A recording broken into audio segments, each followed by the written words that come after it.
Steve Rossi here. This is basically how I felt all throughout the 6th grade, except for these jazzy Chopin interludes in between the funeral march. But basically all of 6th grade, I walked around. 6th grade was actually one of the more fun grades for me. I have a lot of vivid memories from it, but here's why I walked around like this, all because of some stupid girl thing. And while I'm about to admit a horribly embarrassing thing, I don't embarrass that easily. I guess it's just a humiliating thing. I humiliate easily.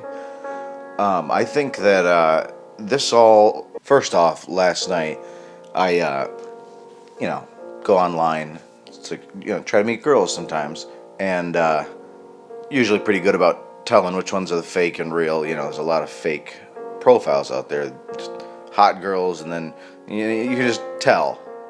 But last night I couldn't tell. I never felt stupider than connecting with a robot on Tinder. This fake Asian actually had me convinced she was real, and had me saying, I want to video chat with you, and I'm turning on lights in my house at 2 a.m. like a ballpark, until I eventually realized she's fake, and I feel like a total schmuck. And I felt a connection with this person. What the hell is wrong with me? Do you see what's not wrong with me? It's wrong with everyone. Do you see what's happening?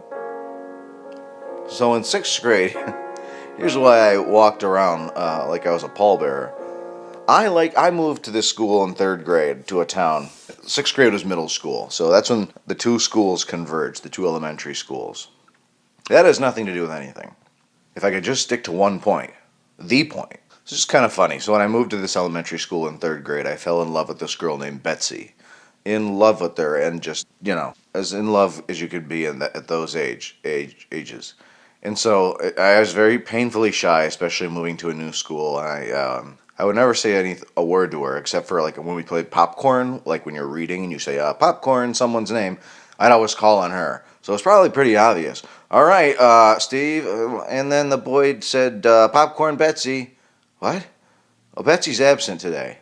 Well, can't she video chat from house and read the book through the... Well, video chat doesn't exist for 20 years.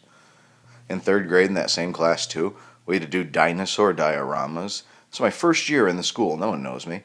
We had to make dinosaur dioramas, cut out a shoebox, and then most people made the dinosaurs and the nests out of clay, set up a whole Jurassic scene. Well, some people just made the scene and then put these little candy dinosaurs. Oh, perfect buzzsaw opportunity for my good story that I wasn't even going to tell, but it's funny. Kind of an early sign of my compulsivity. People set up this Jurassic scene. There's the buzzsaw again. What are they sawing? I don't live in a wooden building. They better not be sawing through the brick. So in 3rd grade, a lot of people... I'm going to kill this guy with the buzzsaw. What kind of weapon do I have here? All I have is a vacuum. So in 3rd grade, we were making dinosaur dioramas, and some people just made the dioramas, the Jurassic scene, out of clay, and then they used these little candy dinosaurs, almost like sprinkles, flavorless, just little sugar dinosaurs. Over the weeks, we're building these dinosaur dioramas. Everyone's going out making them out of clay, and then some kid's parents or something got candy ones, and it was a unique thing. And so the dinosaur dioramas were going to be displayed for all the parents at an ice cream social. All the parents were going to come in. This was the big 3rd grade project. And every day, especially once the people took the candy out, I wasn't eating the clay diorama, but every day I would eat one of these little fake candy dinosaurs. One of these little sugar dinosaurs off of the dioramas. Just a tiny little one, no one, there were tons of them, so no one really knows. But I knew that night there was going to be an ice cream social, and I knew that, I'd probably throw the dioramas away after the parents saw them. Even in 3rd grade, I knew it was completely stupid. We were that, it was just foolish. We're going to make a scene. I mean, why am I not writing jokes? Teach me to write jokes. I don't need to make a scene, a Jurassic scene. But the point is, the night before the ice cream social, I stayed after school, and I ate every last dinosaur on every diorama. Not every diorama used the candy one, but of the ones that did, I just plucked them all off, took them all home, and left. So later that night, I get back to the school with my parents. The new student. My parents are meeting new parents, and the teacher comes in to show us, everyone the dioramas, and where's all the dinosaurs? I'll never forget it, the most palpable, perplexing feeling. The teacher could not figure out why why the dinosaurs go extinct. Where are they? And I'm just sitting there, the least usual suspect, the new kid. And to this day, my mom said, we loved every teacher when we moved there, except for your third grade teacher. We didn't really much care for her. And I know why. Actually, she knows I wiped out the dinosaurs for her big class project. That's not the story I was going to tell about sixth grade Betsy. The point is, over the years, I fell in love with this girl named Betsy from third grade to sixth grade. And so in sixth grade, on a Friday, I decide to write a love letter to her and just stick it in her bag. And if you can't tell, I'm a verbose person. I write. I'm not even going to go into all the superlatives of how much I write and talk. So I can just only imagine this love letter. I hope she kept it. I'd love to see this 4 or 5 page thing explaining. So on Friday, at the end of school, I went and I put this letter that I must have been working on forever in her bag. Then on Monday, I fret the whole weekend. I regret it.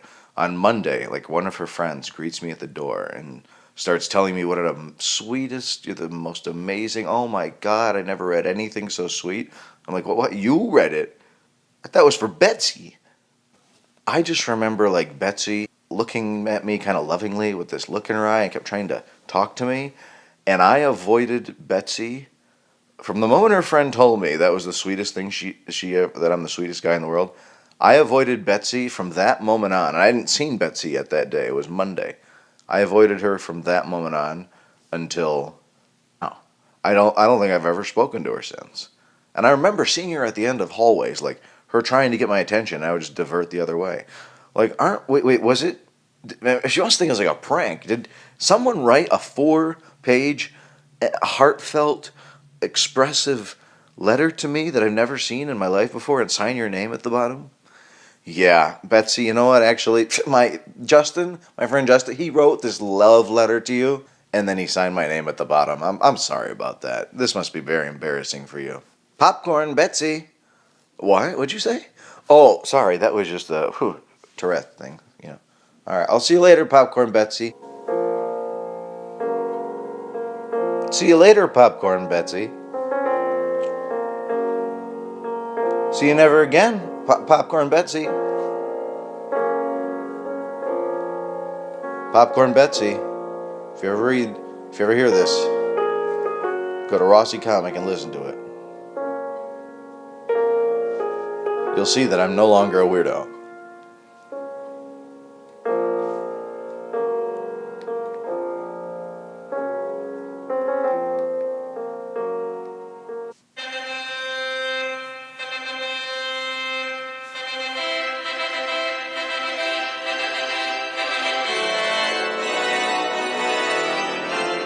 I love you, Popcorn Betsy. Oh, I thought of one more thing. One more thing about Popcorn Betsy. One more thing about Popcorn Betsy. I forgot about 5th grade. I loved her so much in 5th grade. And the thing is, this is hilarious, actually. The Power Rangers were big, I guess. That would have been 1994 or 5. I knew she loved the blue Power Ranger. And I didn't watch the Power Rangers. It was a big thing I don't watch anything. There's a big thing among kids. Power Rangers. She loved the blue Power Ranger, Billy. I can't name another damn Power Ranger. But Blue Billy. And so my neighbors, these idiot kids, oddly enough, the neighbor actually ended up marrying, not Popcorn Betsy, but the next Popcorn Betsy. But that doesn't make much sense to you. Maybe it does. So I go to the neighbor's house, these kids that are younger than me, and they have all the Power Rangers. I am not in their house very often. And I steal the blue Billy Ranger to give to Betsy. And then, like, hours later, the mother calls. Did Steve steal Billy the Blue Ranger? Because we have all the Power Rangers and we're missing the Blue Ranger. I'm older in the neighborhood. I'm like in 5th grade. They're like in 1st. My mom's like, no, he wouldn't take a Blue Ranger. He hates the Power Rangers. He wouldn't do that. And then she really harped on it. Like, he's never been in our house, and we had all the Rangers a second ago, and now the blue one's gone. He's like, why would a 5th grader take a Power... So anyway, I get into science class with Popcorn Betsy, and I'm going to give her the Blue Ranger. And I get it out of my bag, and I have it. And it was like one of those ones where, like, you had a button on the back of the Power Ranger, and it could flip. His head, he would have a normal human face, his actor face, and then you'd press the button and it would flip to his mask, his Ninja Power Ranger face. And I remember holding the Power Ranger and about to give it to her, and I hit the button and it flipped from the mask to the actor's face. And it hit me. It hit my innocent mind that she in no way gives a fuck. Bitch, I don't give a fuck about the Power Rangers. She wanted to hump this actor. She wanted to screw the Blue Ranger. She didn't care about Megazord. And I felt stupider. I wanted to strangle myself with my own butt. That's what I always think about when I feel stupid. Just like last night with the Tinder thing. I don't feel that stupid that often. I mean, I know I'm an idiot, but I usually don't feel that stupid. Like logically, I can usually keep my logic good. Falling for that Tinder girl, I wanted my butt cheeks to extend to the point where they would wrap themselves around my neck and strangle myself, and that's how they'd find me. Asphyxiated by his own buttocks. And who even says buttocks? I don't even know what that term is. What is a buttocks? Is it the butt? Is it the butt buns? What the hell's a buttocks? And who came up with that? And who still says it? There's things you gotta drop, like Afro-American, buttocks, people that say kraut instead of sauerkraut, people that say warsh. Where the hell were you taught? What goat taught you to speak? At what age? Balloon was my first word, and I was speaking at like 6 months, if not earlier. Balloon. I said I want to train a balloon. I'm not saying it's Dostoevsky, but I'm saying I'm not going to go to wash my clothes this week. And I'm not going to go have a malted. And if I hear one more person ever ask me if I want a malted, I can't be held responsible for the repercussions. I miss popcorn, Betsy. People are like, do you want to live? Wouldn't you love to go to high school again and redo it? I'm like, no, it's not like you're going to have your adult mind, first of all, where we can just be like all hitting on each other. And second off, I had 9 shoulder separations in 4 years. While you guys are all in your adult minds having sex with what you think are adult, I'm just going to be in shock and in pain. So no, I don't want to go redo it. I don't want to steal all the social study tests until I have to admit I did it just to get out of it. And then, that's another story. This is too long. At Rossi Comic, thanks.